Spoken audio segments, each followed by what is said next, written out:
Honourable minister.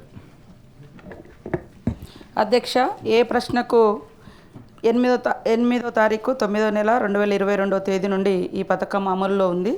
B ప్రశ్నకు అవునండి, C ప్రశ్నకు అవునండి. Honourable member. అధ్యక్ష, ధన్యవాదాలు అధ్యక్ష. తెలంగాణ రాష్ట్రం ఏర్పడ్డ తర్వాత ఇక్కడ ఉన్నటువంటి పేదవారందరినీ కూడా ఆదుకోవాలనేటటువంటి ఉద్దేశంతో దాదాపు 11 రకాల పెన్షన్లు మనం ఇచ్చుకోవడం జరుగుతోంది అధ్యక్ష. అందులో ఓల్డేజ్ పెన్షను 16,44,000 మందికి, విడో పెన్షన్ ఒక 15,85,000 మందికి, సింగిల్ ఉమెన్ పెన్షన్ అధ్యక్ష 1,43,000 మందికి, బీడీ వర్కర్లకు 4,25,000 మందికి, అట్లానే వికలాంగులకు 5,16,000 మందికి అధ్యక్ష, నేతన్నలకు 38,000 మందికి, గీతన్నలకు 67,000 మందికి, హెచ్ఐవి, ఫైలేరియా, డయాలసిస్ పేషెంట్స్కు, అట్లానే ఆర్టిస్టులకు కూడా ఒక 2,000 మందికి పెన్షన్లు ఇచ్చుకోవడం జరుగుతుంది అధ్యక్ష. ఇవన్నీ కూడా కేసీఆర్ గారు ఒక విజనరీ దృక్పథంతో ప్రారంభించినటువంటి పథకాలు.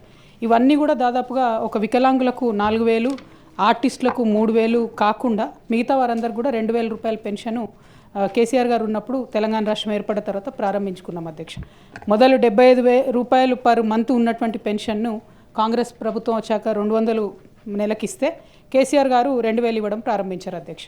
మరి ఇప్పుడు వచ్చినటువంటి ప్రభుత్వం పెన్షన్ల విషయంలో ప్రత్యేకించి 57 సంవత్సరాలు దాటినటువంటి వారికి మేనిఫెస్టోలో ఒక అంశం పెట్టారు అధ్యక్ష. 57 సంవత్సరాలు దాటినటువంటి ప్రతి ఒక్కరికి, అంటే ఇంట్లో ఇద్దరు ఉన్నా సరే ప్రతి ఒక్కరికి, ఇంట్లో ప్రభుత్వ ఉద్యోగం ఉన్నా సరే, కొడుకో బిడ్డకో ప్రభుత్వ ఉద్యోగం ఉన్నా సరే 4,000 రూపాయలు ఇస్తామని మేనిఫెస్టోలో పెట్టారు అధ్యక్ష. కానీ నేను అడిగినటువంటి ప్రశ్నకు మాత్రం జవాబుగా పాత అమౌంట్నే, అంటే కేసీఆర్ గారు ఏదైతే 2022లో ప్రారంభించారో అదే ఇస్తున్నాము, పెంచేటటువంటి ఆస్కారం లేదు అని కూడా వారు చెప్పడం జరిగింది అధ్యక్ష. మరి మేనిఫెస్టోని అమలు చేస్తారా, చేయరా? 4,000 ఇప్పుడు 2,000 ఉన్నటువంటి పెన్షన్ని 4,000కు పెంచుతారా, పెంచరా? ఈ 57 సంవత్సరాలు ఉన్నటువంటి వాళ్ళు కొత్తగా ఎంతమంది లిస్టులో యాడ్ అయ్యారు అన్నది ఒకటి అధ్యక్ష. ఇంకొకటి మీరు సప్లిమెంటరీ ఇస్తే మళ్ళీ ఇంకొక క్వశ్చన్ సపరేట్గా అడుగుతాను అధ్యక్ష.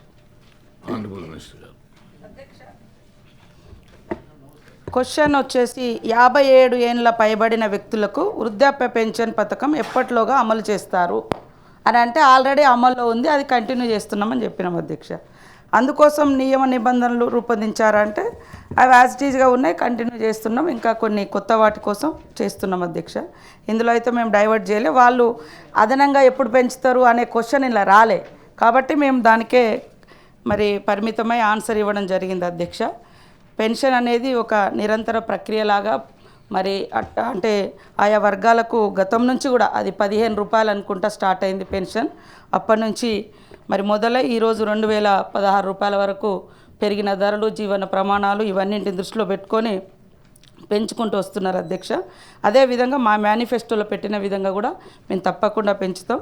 గతంలో కూడా వాళ్ళు 2018లో వాళ్ళ ఎన్నికల మేనిఫెస్టో పేజీ నెంబర్ 12లో వాళ్ళు ఏం చెప్పారంటే 65 ఏళ్ళ నుంచి 57 ఏళ్ళకు తగ్గించి ఇస్తామని ఇచ్చిర్రు. కానీ ఇచ్చింది ఎప్పుడంటే 3.5 ఏళ్ళ తర్వాత 22 నుంచి వాళ్ళు ఈ మేనిఫెస్టోను అమలు చేసిర్రు అధ్యక్ష. మాకు కూడా కొంచెం టైం ఉంది. అదేవిధంగా తప్పకుండా మేము ఇచ్చిన మాట ప్రకారం పెంచుతాం. ఈ పెంచుతారా అనే క్వశ్చన్ రాలేదు ఇందులో. ఈ 57 ఏళ్ళది ఎప్పటి నుంచి అమలు చేస్తారన్నారు కాబట్టి ఆల్రెడీ అమల్లో ఉందని చెప్పడం జరిగింది. కాబట్టి మీ ఉద్దేశం ప్రకారం మేము ఇచ్చినటువంటి మేనిఫెస్టో తప్పకుండా త్వరలోనే అమలు చేసే బాధ్యత మాకుంది, చేస్తామని తెలియజేస్తూ ఇప్పటి వరకు కూడా వృద్ధులకు మేము వచ్చిన కాలంలో ఈ మధ్య కాలంలో 47,722 మందికి కొత్తగా పెన్షన్లు కూడా మంజూరు చేయడం జరిగింది అధ్యక్ష. కాబట్టి ఇంకా డీప్గా మా మేనిఫెస్టో గురించి కానీ వాళ్ళ మేనిఫెస్టో కానీ ఇవన్నీ డిస్కస్ చేద్దామంటే ఇంకొక ఫామ్లో వస్తే తప్పకుండా డిస్కస్ చేద్దాం. నేనేంటంటే ఆన్సర్ క్వశ్చన్ ఏదైతే ఉందో దానికే కన్ఫర్మ్ అయిపోయింది.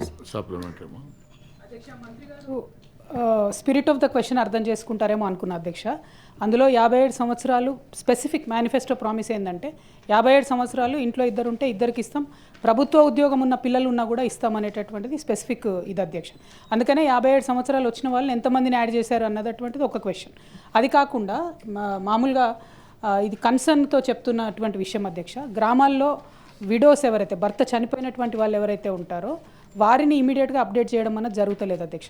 పాతకాలంలో ఎవరైతే పెన్షన్ భర్తకు వస్తుందో ఆ భర్త చనిపోతే భార్యకి ఇమీడియట్గా అప్డేట్ అవుతుంది, కానీ ఇప్పుడు కొత్తగా భర్తలు చనిపోయినటువంటి వాళ్ళు ఈ 15 నెలల కాలంలో ఎవరిది కూడా అప్డేట్ చేయలేదు అధ్యక్ష. అది బాగా కన్సర్న్తో ఎక్కడ పోయినా లేడీస్ వచ్చి అడుగుతున్నటువంటి విషయం. దాన్ని ఒక్కసారి కైండ్లీ మంత్రివర్యులు ఆలోచించాలని కోరుతా ఉన్నాను అధ్యక్ష. ఇంకొక విషయం ఏంటంటే వికలాంగులు చాలా బాధలు పడుతూ ఉన్నారు. దయచేసి వారి పెన్షన్ మీరు ఏదైతే 6,000 చేస్తామన్నారో తప్పకుండా దాన్ని పెంచవలసిందిగా కోరుతా ఉన్నాం అధ్యక్ష.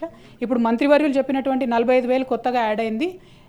ఇంట్లో ఇద్దరిని యాడ్ చేశారా, లేకపోతే ఈ 57,000 ఏజ్ దాటిన వారిని ఎవరిని యాడ్ చేశారన్నది క్లారిటీ ఇస్తే సరిపోతుంది అధ్యక్ష. గౌరవ మంత్రి గారు.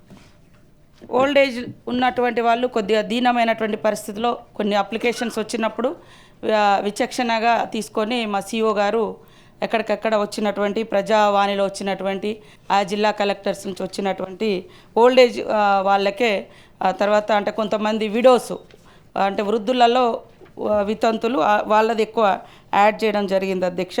పోర్టల్ అనేది వెబ్సైట్ చాలా రోజుల నుంచి గతంలో పెండింగ్ ఉండే సార్, అంటే క్లోజ్ చేసి ఉండే. ఖచ్చితంగా మేము మాట ఇచ్చిన ప్రకారం వికలాంగులది కానీ విడోస్ది కానీ అన్ని రకాల పెన్షన్స్ తప్పకుండా పెంచడానికి మా ప్రభుత్వం సిద్ధంగా ఉంది అధ్యక్ష.